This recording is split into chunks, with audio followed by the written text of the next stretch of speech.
Yes. Let me come to you, please. I'm a co-owner of an arts building, a mixed-use arts building on the Second Canal. And I never heard anything about a meeting for arts people. Bruce was there. Can you? Your partner was there. He was? Yes. Well, I apologize. I invited him. Were you there? No. It was a mixture of business and small business owners, really is what it was. But I invited Bruce specifically because you guys are the, yeah. I'm embarrassed. Okay. I reach out to you guys all the time, Nancy, you should know that by now. I know this part of the project was especially important to a number of you, so I am going to stop for a minute and see if there's anything you wanted to follow up on, comments. I mean, the overlaps are just, it's almost like we wrote it as a family in our prior work around SWOT analysis, but any comments, things you want to share? Yep, they come to you. Listen to all this. You know, as you reached out, and this is a great outreach really to so many different groups, including the young people, and as you listen to all of the different citizens' concerns, as kind of an outsider, was there anything that jumped out at you or anything that you were really surprised by? I mean, these are pretty traditional. I mean, if you would delve into any community, you'd get a mix, something similar to this, tailored to each community. But I'd be interested to see if anything really kind of was an aha moment for you, because that's what we're looking for sometimes.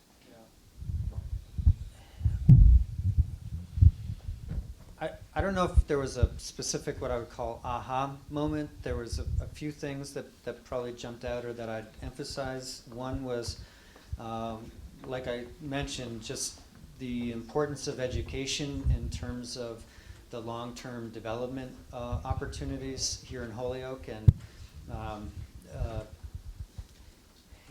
you know, there was a fair amount of debate, frankly, in one of the groups about what that even meant or how we would improve the pre-K through 12 education system. But there was a lot of recognition, you know, of that of the importance there. I think the other thing that I'd say is, you know, and this is part of the work that we're doing in combination with the urban renewal plan, is really trying to set a true, you know, vision for this area in terms of what it can and should be, both from a physical standpoint as well as a, you know, a demographic and economic place. And I think that there was a lot of, you know, maybe there's a little frustration that hadn't been set, you know, maybe in the past, or that people weren't sure what, you know, what that true vision was. And I guess, you know, the last thing, and we'll talk about this a little bit more from the manufacturers group, and sorry if I emphasize that a little bit because I had met with some of them before, but you know, how promising some of the existing manufacturing companies still are, how vibrant they are, and some of the opportunities that they see for either to expand what they're doing or to bring in other kinds of companies with some of the assets that are in the area. Dan, Bob Gilbert from Dowd Insurance, but more importantly, I'm chairing governmental affairs for the Chamber. And one of the issues we've faced for the last 20 some odd years, and unfortunately the mayor's left, is the issue of taxes. And during all of your discussions, and to the mayor's credit, she started a committee to work on the possible process of how to lower our taxes, but we're the second highest in the state. But in all your conversations, did that come up as an element that is potentially a bar to future development? It certainly has come up in some meetings that we've had throughout the project. And one of the items that we talk about, at least as a near-term strategy or approach to help mitigate against the higher property taxes on the business side, is in terms of the TIF policy, which, as we understand, is currently limited to 5 years, which is not seen as being long enough from the business perspective. At least from the conversations I've had I mean, maybe I'll let Kathy weigh in terms of the property tax rate itself. I can't, Kathy, do you want to comment on that? In our urban renewal planning meetings, that was the subject both from residents and from businesses. That was at every single meeting that was mentioned. The reason I bring it up, that Holyoke over the years, some of the values on a comparable basis have been depressed because they're vacant, they're been idle, and you can't sell them for as much money in some other communities.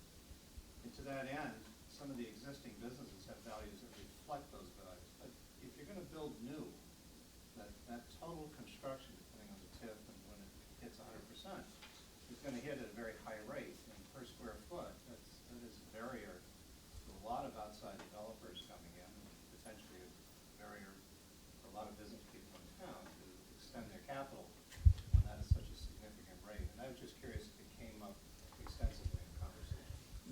Yes.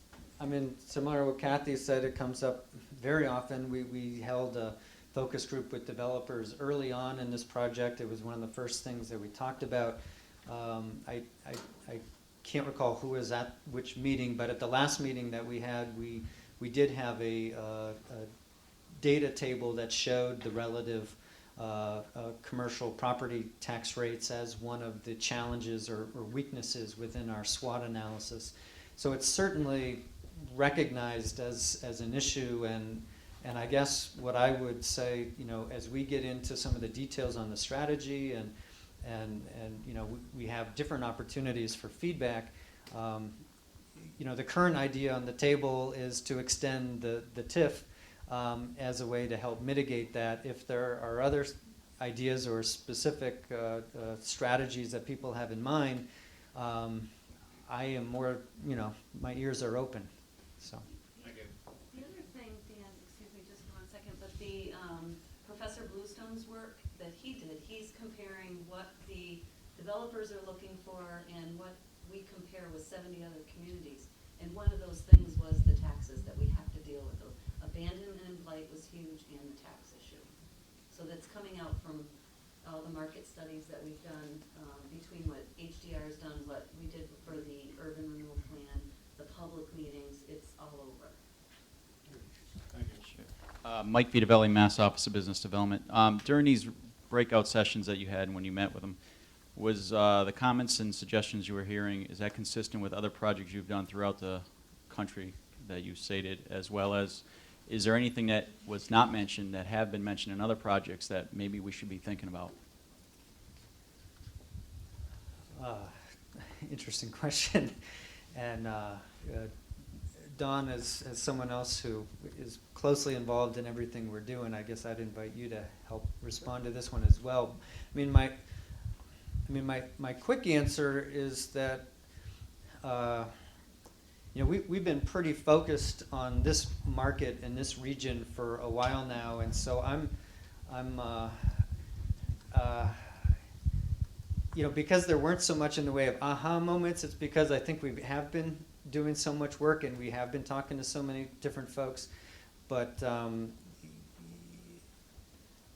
you know, Holyoke certainly has its own unique, I mean, the urban revitalization challenge is one that I think is common, especially in the Northeast. Some of the unique, some of the depth of the economic distress, I think, is deeper. Some of the interesting assets, like the low-cost renewable energy, the fiber optics, the computing center, are, you know, headline-grabbing, you know, assets. So I guess nothing's jumping out. Don, do you want to comment on that? And Dan's calling on me because we don't work in the same market. So I'm in other places, and I want to answer the question directly. No, it's not any different at all. So what does that mean? Well, if we're seeing the same thing we've been talking about in this room and in the other room you've been meeting in for months and months, overlap's a good thing. So good, we're on the same page, thank God. That's great. No strange, unusual things out there. But if it's the same thing, it goes to what is excellent. So if we're talking about walkability, if we're talking about an arts district, then how great's that product, right? How great is our ability to align a great, and I'm using product in the most sophisticated, honorable way, okay? The product, what's produced, what's manufactured, the conversations, the innovation, how great can it be? And what you have on your side is something in the form of a crisis, something in the form of a marketplace that doesn't look like the other places that I see. So we may say the same thing, but the asset is different. The idea of an arts district that's robust and growing with great product is a little more exciting. So I think we're in a zone where as long as there's a focus on excellence and execution, that's good news. You know, and I this question that comes up a lot, and it's, I hope you're just raising it generally. It's not that, there's nothing wrong. These are the core issues. What matters most to the site locator, all right? How's the education performing? Are you gonna, is the fourth grader doing the level that I know I can make a generational commitment in terms of investing capital here or not? It means all the indicators are on the same page. It means we can actually share basic site statistics that we do all over North America. All right, we don't have to make it up. Now what are we gonna do about it? So I'm trying to lean in towards what projects do we want to deal with the most. So you have the ability, because your community says, this is serious. That's my takeaway. This is really serious. What are we going to do about it as the economy heats up? And I think the answer is pick the projects that matter most and have the allocation of labor and work to get there. So that would be my response from the markets I work in. Eric, you know, Sure. Eric Nakajima from Housing and Economic Development for the state. What strikes me about that observation, as well as also, because I actually thought of the same question before you asked him, Mike, it's kind of, no, I mean, no, I'm just saying I thought that was an interesting question, and I was thinking the same thing. But the point I was going to get at, though, is that, and this is not unique to this conversation or this room, is how important the urban, I've said this before in a different meeting, but now I'm saying it again, because you've gone through an exhaustive process of listening to the community, and the number of things that are on there that can be tracked back to quality of life issues around marketing the community and all that, or business performance around having sites that are organized and sufficient infrastructure. But the reality is those things are things that probably are already within the venue of the conversation of the urban renewal plan. And so one of the challenges that this has made me think of is how we organize this venue effectively to act in a strategic but also engaged fashion, while also providing validity and insight to the work that the city is already going to be doing anyway in a different venue around the things that maybe we need more parks and tot lots and things like that. I'm sure that's something they're already thinking about. So that's maybe a high priority for them. There are other things, though, that this group and then the work that flows out of it ought to grab a hold of that's about accelerating job creation in the city as well. They're not exclusive, they're partners. yes, yes, and it's and what it is a portfolio of work. You can't do it all, but I've been calling you a rudder team because somebody's got to know who's executing at what place on these things that matter most. And then if you do that, it's not about alignment, it's about excellence. Who's out there going, is it as good as it can be, and what numbers on a national scale are you actually executing to? So I'm looking at Alan. Alan can go, great, that's apples to apples for me. I can go to market with that. This is great. Okay, other comments, please. Good? Kathy?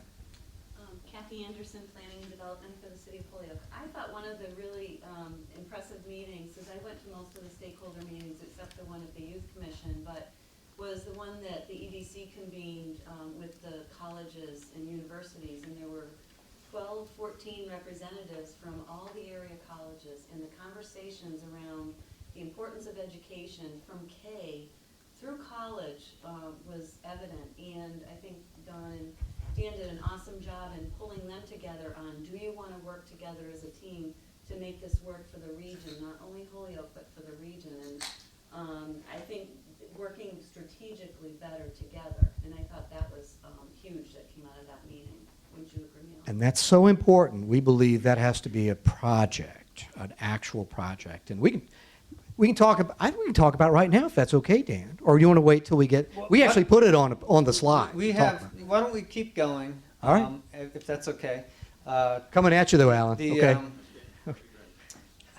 Okay. course, all this discussion's made me think more about like one of the questions, which was like, did you have an aha moment? And the aha moment that I had was actually less specific to Holyoke and more to the region itself, which was in too many of the meetings that I've been in, I've sensed pessimism rather than optimism. And what I have found, I guess, is with all the work and all the different assets, whether it be on the education side or the industry side, is that there's a lot here. I lived in Amherst, so I had an inkling about that. And I think that sometimes the region just overtly and always compares itself to the Boston metro market and almost to nothing else. If anything else, maybe New York. And then just by comparison ends up feeling inferior in some way. And I don't know, that's I guess, I don't know if it's an aha or an observation or a possible sentiment, but sometimes I think that, you know, if the region was plopped down randomly in the US, you know, what would the mindset be compared to being an hour and a half, 2 hours away from Boston? So maybe folks can think about that if there's any immediate reaction, and otherwise, why don't we, I guess. Good to go, right? All right. Thank you, Dan. All right. Dan, could you help me click through this? Or? Oh, Well, there's a lot of oh, yeah, animation. Yeah, why don't I? Right. I want to take a minute, and I really meant it when coming at you, Alan, because this is a project, I think. Right? It's enhanced pathways.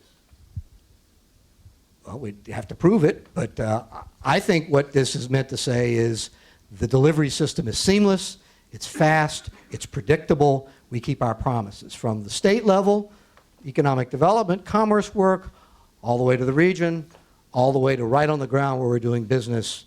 It's predictable, it's seamless, it's better. I would challenge you to go for a market your size with your capabilities, the best protocol, the best customer service is what it might mean. The language is really up to you. And I would say if it's best, how do you know? Who are you comparing yourselves to? And I would say, I assume that your customers, the people that have done deals here, would tell I'm you. still not clear on what an enhanced pathway to a productive career is. Give an example, if you would. What if it's making it easier for kids to get to where they want to go when they drop out of school, for instance? You know, we have 8th grade dropout rate. How do you keep, I don't know if that's where it's going, but how do you keep kids in school and make it easy so they get to that pathway, they get to the end use? I mean, are we talking about education and training here? Is this Yes. essentially what Yes. we're talking about? And I think what it's trying to do is imply that the metric would be the career pathways are clearer, income's up, per capita's up. Yes, sir. Let me come to Eric.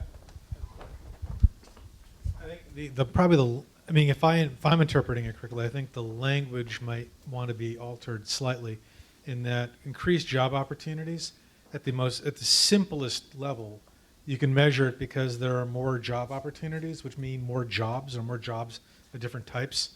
Increased private investment is extremely straightforward. Either there is more private investment or there isn't.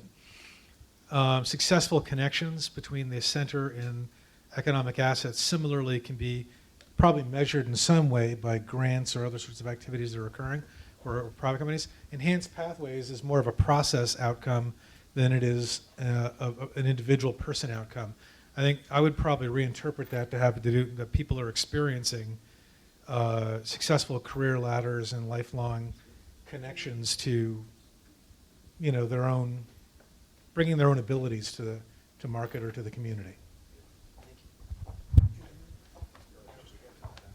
Others? Great ideas. Yes, yes. So, Eric, I think you said the right thing. One of the challenges I have with this from a structural perspective is, to me, it looks like a process versus an outcome.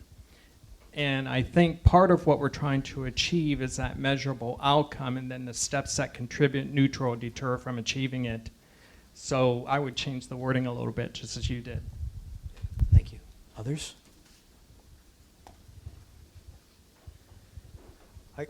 I guess I would just comment. Oh, there's that like slight delay there. I guess I would just comment that the intention was to get at, Bill, education, workforce training throughout, you know, throughout the entire, life cycle, or, and at the same time, we are trying to get to measurable outcomes. So I think what we'll have to do is just play with the wording a little bit. If anyone has specific ideas, either now or later, I'm very open to that. Okay. Please. And this one is intentionally process-oriented because it's so important that it looked as though it needed to be elevated. The actual economic and talent delivery system is so important to the reputation of this market that it needed to be sitting up here at a strategic level. But I could also interpret it as saying happy customers or decisions to invest. I mean, that over time, I think it would become, are people making the decision? That is a great metric. How much? How often? Is it starting to ripple through their associations and their supply chains?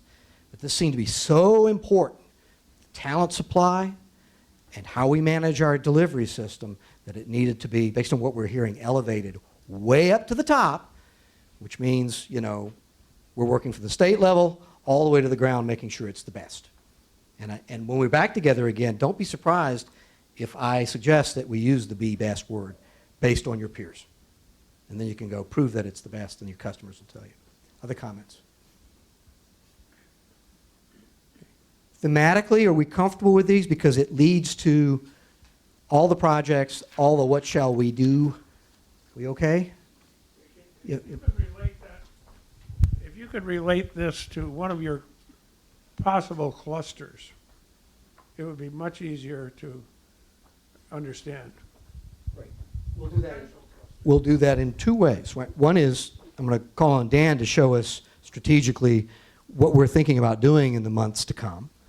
But pick a cluster. We're looking at IT, right? Technology, IT, right? It's all of them, first of all.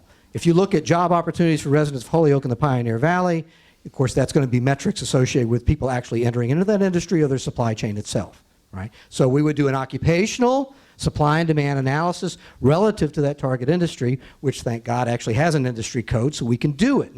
Not that hard to do, but we've got to bring the entire talent delivery system together. So he asked me, I'm going to play this out. All right, for a scorecard for this rudder team, are we dealing with the supply and demand on an academic level so that we can say we're making customers happy? Are the job opportunities truly increasing in that cluster, and is the supply chain being built out? For enhanced pathway to productive careers, are we responding in our entire talent supply chain system, for IT, especially K through 16, to anticipate that work? Can you go to 4th grade? Do you see AS degrees at 12th grade in computer science work, right, so that we're getting ready? It does two things. First, it gives confidence to the IT company that's looking to grow, and I'll do a retention. Can I grow here? Yes. Go way upstream. We've got the relationships all the way into the public schools, into the community college, all the way into higher education, that we're doing this, and we can prove it because we have happy customers. Right? How does it work over increased levels of private investment in Holyoke? Well, these are making me very happy. I'm actually putting money in the ground. I'm growing. I'm putting satellite locations out there. Successful connection, regional economic development assets. That's basically, how did I figure all of this out? Am I getting all the commitments that I need, the permitting, the support, that I can have confidence that I can put money in the ground because you've made me happy on talent? So I guess I'm trying to act out. That's a nice, balanced portfolio. We can't do that for everybody. Kathy can't do that for everybody. We're going to pick our battle. So thank God you said, pick a cluster. I just did. I know that will be one. That's a big play for us.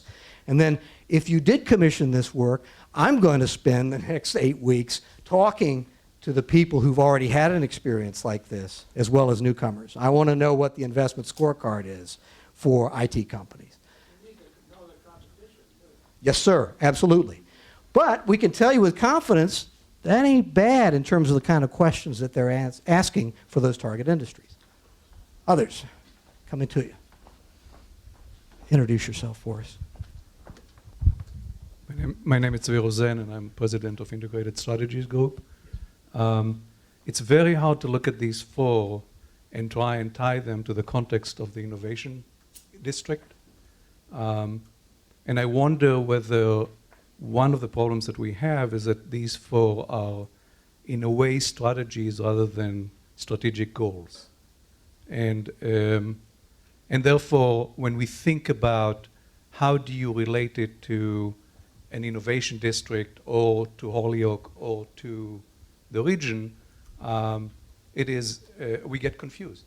At least I'm very confused. I wonder whether when you think about strategic goals, it's much more simple to think about it in terms of increase the tax base of Holyoke, and I'm limiting it basically now to the innovation district. So increase the tax base of Holyoke by 100%, or reduce, create 5,000 jobs within 5 years. And then I think I'm wondering whether then in order to achieve these goals, you look at, the pathways, et cetera, are really strategies, are really not objectives. They're a process, I think as somebody said here. So does it make sense to try and really start top down in a much more systematic way in the measurements and in the objectives as I described? Thank you.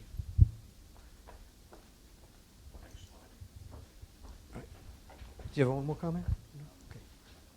Let's move on and see how the next strategic work adds up to this. Where it can go, to your point, is it could be as simple as those kinds of metrics. Increase jobs to a certain level. Pathways to productive careers could actually be a career metric itself. Yes, sir. I apologize, but I'm going to throw this thing out because since Dan had mentioned earlier, we had conversations about some of these goals. I want to really hone in on the enhanced pathways thing, because essentially and by the way, I'm not saying my lens or perspective is important. I'm just saying I'm offering it. That's all. Is that the increased jobs is about increased jobs. We measure whether it's the innovation district specifically or not, either there are more jobs here or there aren't.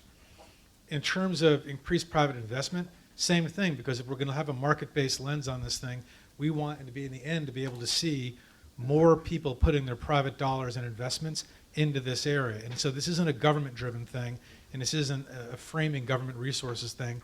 This is about framing the market and the opportunity in a way that catalyzes private investment, and that's the leading edge of that perspective. Forgetting the fourth bullet, the second one then is about whether people here actually benefit from it, and whether they benefit from it in terms of entry-level opportunities, but also opportunities down the road. So the career pathways is definitely a process, but the outcome is, we're measuring, and this is just my thinking, is that we're measuring ourselves against the idea that when we see a community in Holyoke or an innovation district in Holyoke that has lots more private investment and has lots more jobs in it, we can also judge the success of our work on whether or not people in Holyoke themselves, as well as the region, are benefiting from that enhanced investment and job creation. Well, Dan, you've been thinking a lot about how this would play out in terms of strategies. Let's take a look at what your team's been thinking through. Any comments? We're going to have a chance to go through these items in the slides that follow. Any comments here? I guess I'm going backwards a bit to the goals. My gut instinct is something's missing. And it seems to me we talk quite a bit about energy and the fact that this high-performance computing center wouldn't be here. But I don't know, it just doesn't strike me that what we're trying to do is maintain on a sort of a goal framework. Are we trying to build a new energy infrastructure? Isn't that really a premier goal here, that we're not just trying to sit in place, we're trying to take the advantage we have now, but then gin it up and build it to be much more expansive, to give that sort of special asset that would presumably drive not only the innovation district itself, but the broader region. If I could comment back, I think you're exactly right. And actually, in putting this together and then reading through it, and actually just last night, a colleague of ours, Joan Fitzgerald at Northeastern, put together a draft of some ideas on energy strategy. We just didn't have enough time to fully incorporate it into today. But I think your point is that one exceptionally key element of energy for this whole effort is this item of maintaining the low-cost renewable energy advantage. But, like you said, that's not enough. What we're really looking to do is do more than that. We're looking at other opportunities for renewable energy. We're looking at other opportunities for energy efficiency. And we're looking at ways to make that part of a development strategy. So I think you're right. What we probably need is a second bullet point that tries to get at some of those elements. Dan, to Tim's point, I think the way you've got it phrased, Alan Blair from the EDC, the way you've got that phrased, maintaining, if you assume that the center itself is going to absorb a big chunk of that, then just maintaining what you have now is a growth strategy, right? It's really an expansion strategy in order to maintain the current level of advantage that you have. And it could include other communities besides just Holyoke. That's how I read that.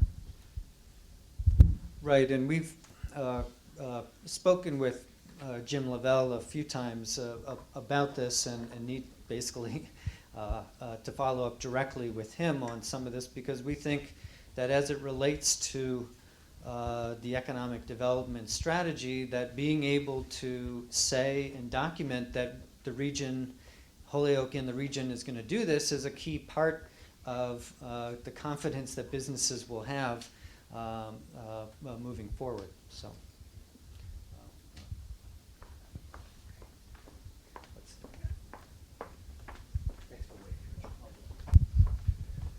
Richard Henderson from Mass Development. I think building on Tim's point about energy being a unique feature of this city, what I feel is missing in the goals and objectives is more of a sharp focus on building on and strengthening the key assets that Holyoke has that other communities do not have. Energy being one of them. The infrastructure of the amazing infrastructure that was created 100 years ago, as well as the T1 line, the infrastructure of today,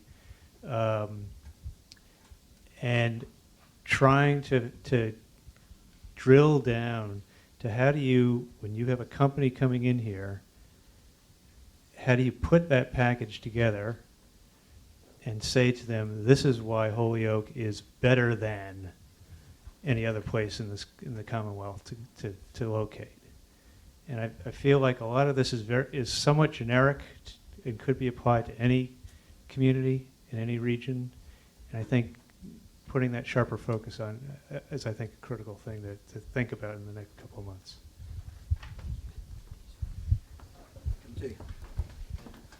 So I was maybe reacting to the energy bullet in a slightly different way. It seems like energy strategy is one part of the innovation ecosystem that you've described here, but that doesn't quite get to why I was reacting to it. You called one part of the infrastructure out and no others.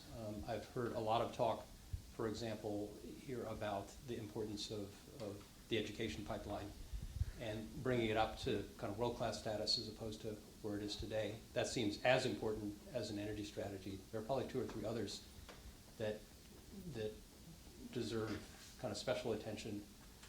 I'm not quite sure why you called just one of them out.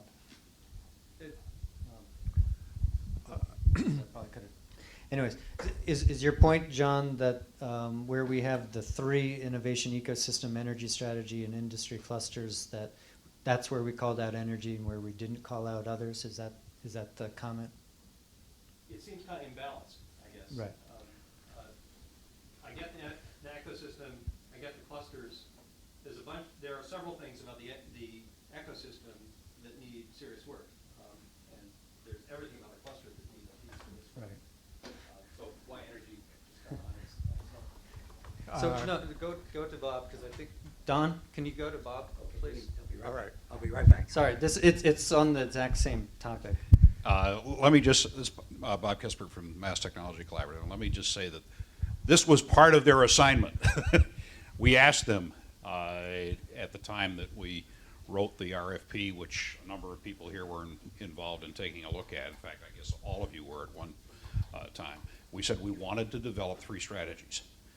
We wanted to develop an innovation ecosystem strategy, we wanted to develop an energy strategy, and we wanted to develop an industry cluster strategy. And we realized there were going to be overlaps.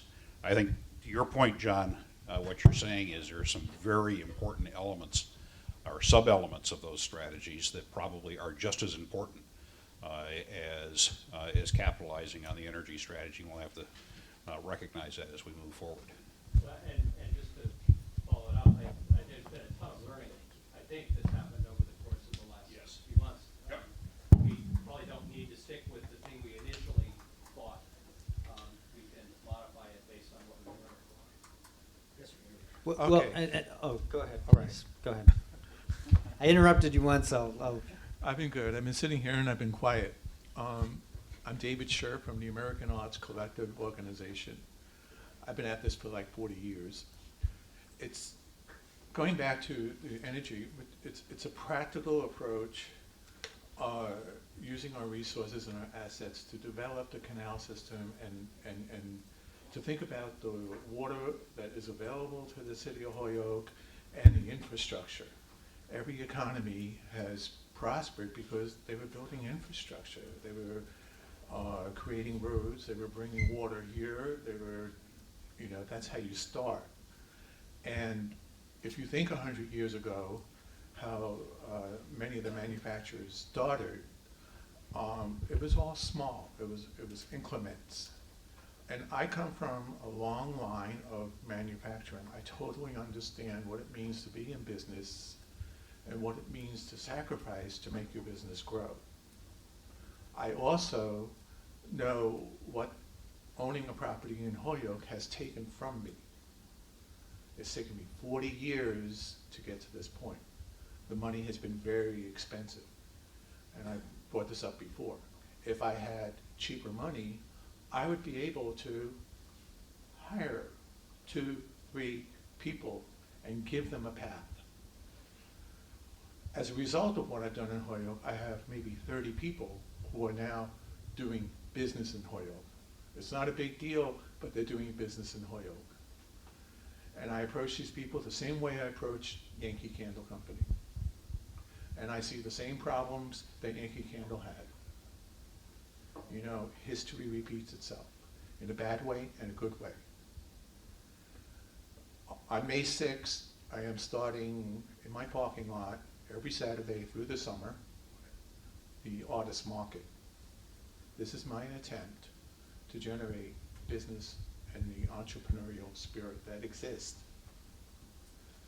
And I think if you pay attention to what's happening there, you begin to see what my neighbors are doing and what they're trying to do with little resource other than their tenacity. The galleries, what galleries are actually bringing to this zone right now, okay? And now is when we need the support, because now is when we're putting everything into gear. And you watch what I accomplish, what Nancy accomplishes, what the Parsons Gallery accomplishes, and you'll see it's happening now. The Living Industrial Museum is here. It's here. There's a lot here that people from out of town come to see, come to study.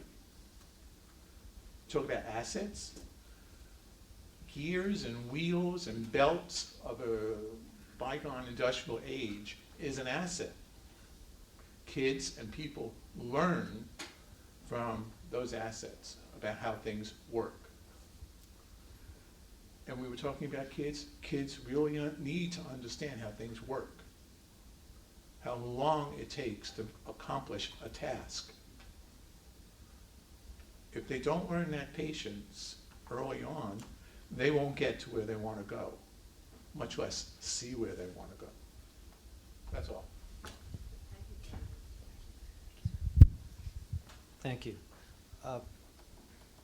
I'm going to keep going because I know we have some other material that we want to Can I get make to. one observation? Sure. I think this is what you're going to be challenged with in the months to come, and actually by me personally, at least half of you, because there's no hierarchy here. All right, you can lift up any infrastructure or process you like if you deem it to be of strategic importance. Let's say it changes the way we do business together. As a strategic planner, I don't know that I particularly care. As long as, to your point, sir, we take those objectives and we put real numbers to them, or they imply real numbers. So I'll play around with energies for fun real quick, Dan. Is that, you know, a sustainable portfolio, a green community, all measurable, right? And we can certainly compare ourselves to other communities. And by the way, you are, maybe bar none, one of the great communities of America when we do this. But are you paving a road or buying a lawyer or buying IT or hiring talent with that? Or is it for the sake of delighting and attracting every company you can in the target sectors because they have renewable energy portfolios? What's the metric? And we don't have to answer the question today, but I want to use that as the interplay that all this is important. We're narrowing to what will the project be in order to be interesting. But I could say it could be a great energy strategy and a renewable portfolio. We'll elevate that all the way to the top. But I, in that case, would push back and go, no, have you attracted the great enterprises of the world because you have the most sustainable, clean energy portfolio on the planet? I mean, which metric do you want? And I'll play it either way, but I'll always push back and say, is it the customer saying, yes, it's the best darn portfolio? That's the objective. And then we'll work on all the infrastructure and make it go. Or are we going to raise up more of these and say, no, the end-all be-all is that we're going to have the strategy or we're going to have great infrastructure? It's an interesting interplay because sometimes it does need to go way up to the top. You know, sometimes in organizations, just to be able to communicate with each other becomes a strategic objective, or change management. But I just wanted to highlight that. That's why you're here. That's what these next 2 months are going to be about, to place these in the right place. But it's not a hierarchy. It's almost a communications device. So thank you, Dan. I just need to. Right. To some extent, it's organizing just so we can keep our heads straight and make sure that we're covering everything that we think is important. So, but there are some. A thought just hit me. Some of the confusion of this is I think that the two goals to the left, which are jobs and jobs for the people who live here, are the real goals. And the two goals to the right, to me, look a little more like one step below the real goals. The sort of private investment is there not just for random private investment, it's to create jobs. Getting the marketing package together with the High Performance Computing Center, that to me is part of getting to those ultimate two goals there. And I think having the four across, they don't quite, to me, they aren't quite equal. I think the two on the left are higher than the two on the right. Yeah, infrastructure is there because, to me, you want, especially in this situation, you want the company to go, Alan wants to go, they chose. That's, you know, they chose with their money, they chose with their portfolio. Did you have a comment, Alan? Okay. Right. Yeah, I mean, this is helpful. It's not linear, but it's even if I try to draw a colorful diagram. I mean, one of the thoughts is, you know, there's even an overarching goal that is job opportunities and that it's somehow mixed with job opportunities for residents of Holyoke and the region. And that's really at the very top. And pretty much everything is in support of that. So let's keep playing. Was there a hand? Did I see a hand, or should we? I was very much involved with the development of digital equipment. Our company built 9 plants for digital over New Hampshire, Massachusetts, and Connecticut. And it was a matter of finding something that was growing and making a contact and get into them. And John is working for the partners of this group, and if I were in your shoes, I would certainly get to talk to EMC and Cisco, and I would certainly try to see how your strategies apply to them. And cloud computing is supposed to be the thing of the future. It's even a commodity according to the Economist magazine now. I would see if you could get a bite out of them to expand out here somehow, and apply these theories to that goal. You know, you need, as an old developer, I can tell you, you need to get a bite into something. You can't just make it theory. And there's your bite. You've got MIT and all the BU and all those people, but you have the companies that are going to be expanding, and that's where you have to go to get. I would think you could get them to commit to something.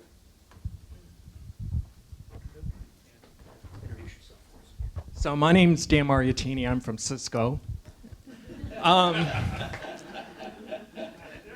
So I understand what we're doing, and I understand the context of saying what are the key drivers that continue or contribute to the growth. Retaining the energy cheap cost position is clearly one of them, but I don't think it's enough. Otherwise, it would have worked over the last 20 years. So one of the things I'm trying to figure out is what would we do different? What are the other barriers to success? Is it language? Is it education? What is it? And then what specific actions would we take aligned with that? Thank you. Right, and that's, Don, we're going to have to keep going here. I just want to add to what this gentleman said. I think I don't see the connection to the SWOT analysis. Well, can we go into the rest of the presentation? And I apologize because the task force has the benefit of having a document which lays out a lot more specifics. What we wanted to do today, first and foremost, was have some good discussion, which we have had, on these very key overarching goals and objectives. And the language and specifying them we think is important because it helps us refine and narrow down what we're going to do from here forward to get into all the detail that we need to. So I appreciate the comments. Well, your next slides talk about where the potential projects might be, so that's a good place to go. Yes, coming at you. Carl Rapke from Cisco as well. Just before we go on, there's really another issue. We talk about attracting the companies to Holyoke.